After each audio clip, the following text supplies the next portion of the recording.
Hello बच्चों, आज फिर साइंस फ्रॉम अंकुरविला में एक नया topic Newton's first law of motion. इस स्टेटमेंट तो आपने सब जगह पढ़ ही रखा है, फिर भी एक बार बताना जरूरी है जो प्रथा के अनुसार।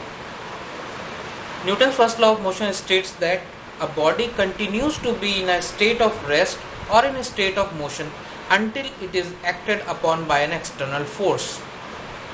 ये तो सिंपल सा स्टेटमेंट है जो पता ही है। इसका एक्सप्लेनेशन भी आसान है।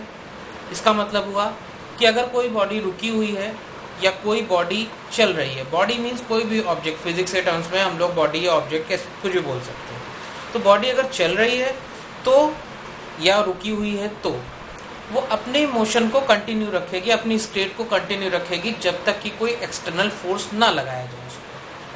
मतलब कोई चीज़ चल रही है तो उसको रोकने के लिए कोई एक्सटर्नल फोर्स लगाना पड़ेगा, तब वो रुकेगी। कोई चीज़ रुकी हुई है तो उसको चलाने के लिए एक एक्सटर्नल फोर्स, एक फोर्स अप्लाई करना पड़ेगा जिसकी वजह से वो चीज़ रुक जाएगी। अब इसके प्रैक्टिकल लाइफ में कुछ एग्जाम्पल्स हैं जो आपको इसको समझने में बहुत आसान, बहुत अच्छे तरीके से समझा सकते हैं।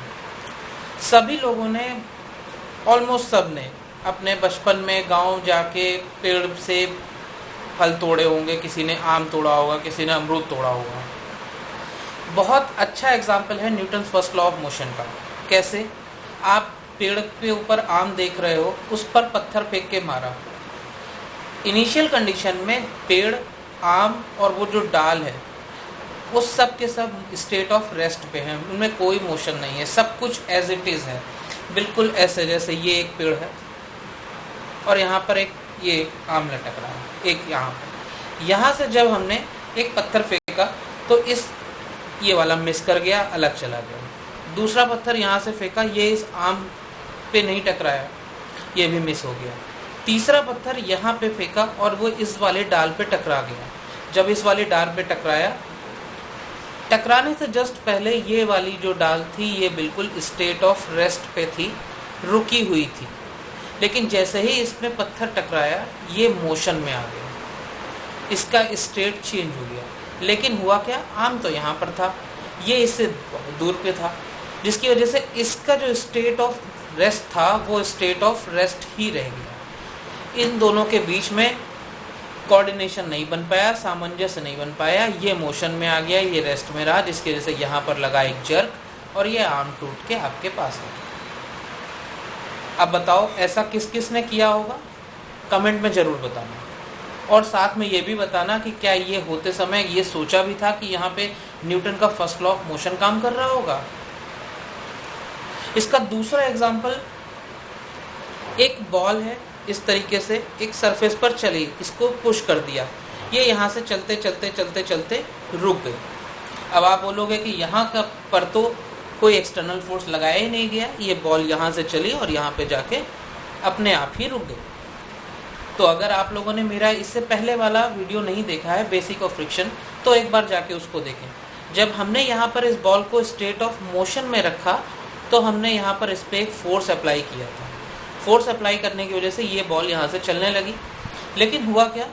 क्योंकि ये सरफेस, कोई भी सरफेस ऐसी नहीं है जिस पर फ्रिक्शन ना लग रहा हो और ये बॉडी चल रही है, तो यहाँ पर एक एक्सटर्नल फोर्स कंटिन्यूस पे लग रहा था, Fk, जो बेसिक ऑफ फ्रिक्शन में बहुत आसानी से बताया गया है, बहुत आराम से समझाया गया है। Fk मतलब काइनेटिक फ्रिक्शन, जो एक चलती हुई चीज़ पर लगता है, जो इस सरफेस की वजह से लग रहा था। Fk एक टाइम आते आते इस वाले फोर्स को न्यूट्रलाइज कर देता है और बॉल को यहाँ पर रोक देता है।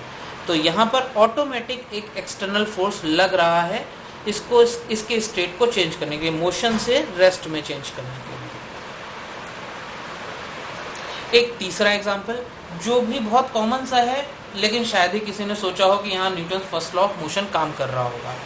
आप देखो, ये एक बस है, इस बस में यहाँ पर एक आदमी खड़ा हुआ है, ये ड्राइवर बैठा हुआ है अपने चेयर पर। इसने यहाँ पर चलती हुई बस में से ब्रेक लगाया। इस आदमी ने कहीं पर भी कोई सपोर्ट नहीं ले रखा था, सिर्फ ये बस के ऊपर यहाँ पर ऐसे इस तरीके से फ्री हैंड खड़ा था, बिना कहीं कोई सपोर्ट लिए। तो क्या होगा? जैसे ही ब्रेक लगेगा तो बस आगे की तरफ चल रही थी ऐसे मोशन में, तो इसकी पूरी बॉडी इस तरीके से आगे की तरफ चल रही थी। लेकिन जैसे ही ब्रेक लगा ये बस यहाँ पर रुक गई।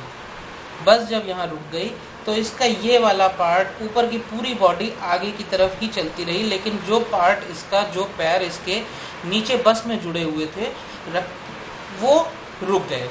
तो जब वो रुक गए तो इसको झटका लगेगा और ये आदमी आगे की तरफ गिरने लगेगा।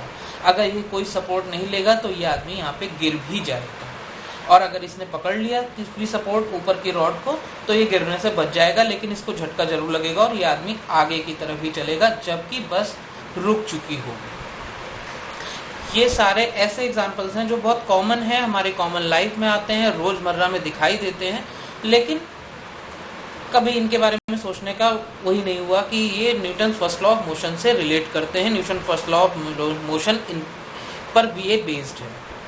ऐसे कई और एग्जाम्पल्स हैं।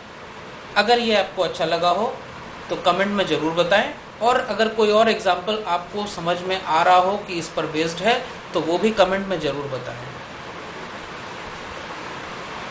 Thank you and bye.